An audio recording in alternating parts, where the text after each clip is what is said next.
ভাইজান ভাইজান ভাইজান ভাইজান ভাইজান ভাইজান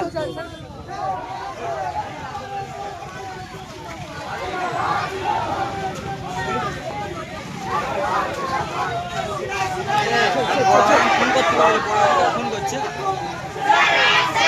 ফোন করতে পারবে। এই কি বলে,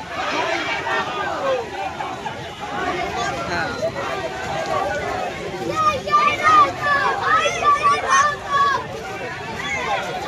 আরে চল আরে চল।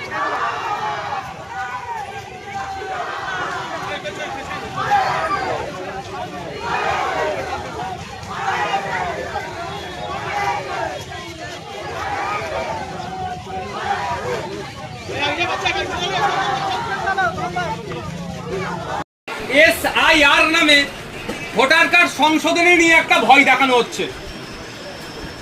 আমি আপনাদের অনুরোধ করছি, ভয় পাবেন না। কেন বলছি ভয় পাবেন না? আপনারা আমি এক বাক্যে উত্তর দেবেন। আপনাদের দাদুরা কি বাংলাদেশি? আপনাদের দাদুরা কি পাকিস্তানি? আপনাদের দাদুরা কি আফগানিস্তান থেকে আসছে? আবার ভয় পাবেন কেন? আমাদের যে ডকুমেন্টস আছে নামের বানান ভুল। মোল্লা আব্দুল করিম ভোটার কার্ডে, আধার কার্ডে আব্দুল করিম মোল্লা। এই হচ্ছে আমাদের দুরকম। এটাকে ঠিক করতে হবে।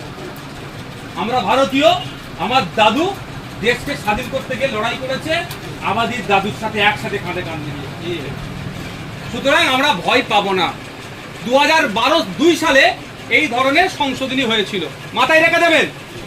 বিজেপি এটা নিয়ে বলবে মুসলমানদের তাড়াবো, বিজেপি বলবে আমাকে হিন্দুরা ভোট দাও, আর তৃণমূল বলবে মুসলমানদের রেখে দেবো, মুসলমানরা আমাকে ভোট দাও। মানে একটা পুরো খেলা এরা খেলছে। আমি আপনাদের বলি, 2002 সালে এই ধরনের সংশোধনী হয়েছিল, তখন পশ্চিমবাংলায় 28 লক্ষ নাম বাদ পড়েছিল। কত? 28 লক্ষ নাম বাদ পড়েছিল। কই হইয়াই হয়েছিল বাপের পয়সা যারা, বলুন তো? কোনো উচ্চবাচ্য হয়েছিল? তখন সিপিএম ক্ষমতায় ছিল, বিরোধীতে তৃণমূল ছিল, হইয়াই করেছিল? বলুন। তাহলে আজকে হচ্ছে কেন? এটা কি আছে? যারা অবৈধ ভোটার, আপনার ভাঙড়েও বাড়ি, আপনার নিউ টাউনে বাড়ি উঠে গেছেন, আপনি এখানেও ভোটার কার্ড করেছেন, নিউ টাউনে করেছেন, একটা ভাই কাটতে হবে তো। আপনি এখানেও থাকেন, দিল্লিতেও এখন যে থাকছেন, তাহলে একটা ভাই কাটতে হবে তো। আপনার দাদু কবে মারা গেছে, আপনার আব্বা মারা গেছে, আপনার মা মারা গেছে, ভোটার লিস্টে নাম উঠে আছে, ভাই ওটা কাটতে হবে, ওটা অবৈধ ভোটার। তার জন্য আমরা সহযোগিতা করব। তবে হ্যাঁ, আমার পাড়ার যদি কারো একজনের নামের ভোটার নাম থাকে, বৈধ নাগরিকে যদি নাম কেটে দেয়, ঠিক যেমন সহযোগিতা ইসিআই কে করবো বলছি, ঠিক অতটা ইসিআই কে কিন্তু আমরা ছেড়ে কথা বলবো না।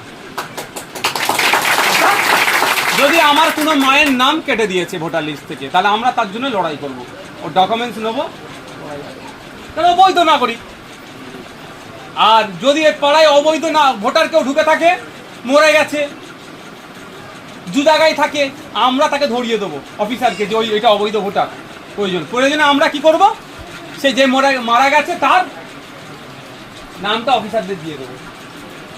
তার হয়ে সিপিএম এর ওই শওকত বাহিনী এসে ভোট দেবে নাকি? এটা মাথায় রাখবেন। সুতরাং আতঙ্কিত হবেন না, মাথায় থাকবে তো। বেশি তো মুসলমানরা আতঙ্কিত হয়ে যায়, সমস্যা এখানে। আতঙ্কিত হওয়ার কি আছে?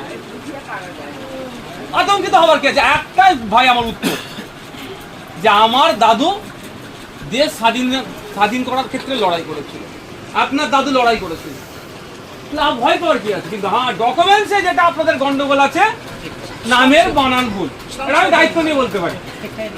এখানে যারা আছে 90% মানুষের ডকুমেন্টসে নামের ভুল।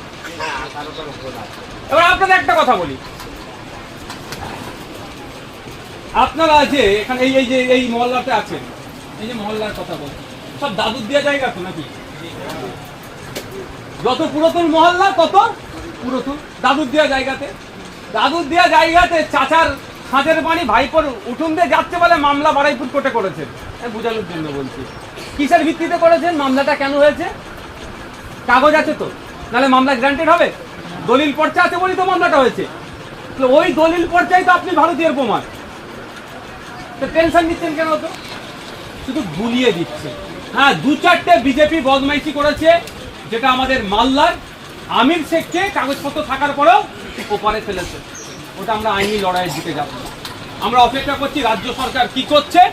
যদি রাজ্য সরকার ওকে উদ্ধার করে ভালো, নাহলে আমাদের লোক রাজ্য নেতৃত্ব, মালদা জেলার নেতৃত্ব ওদের বাড়িতে গিয়েছিল, কথা বলেছে, আমরা ওর ডকুমেন্টস নিয়ে আইনি লড়াই করব ওকে দেশে ফিরিয়ে নিয়ে আসার জন্য।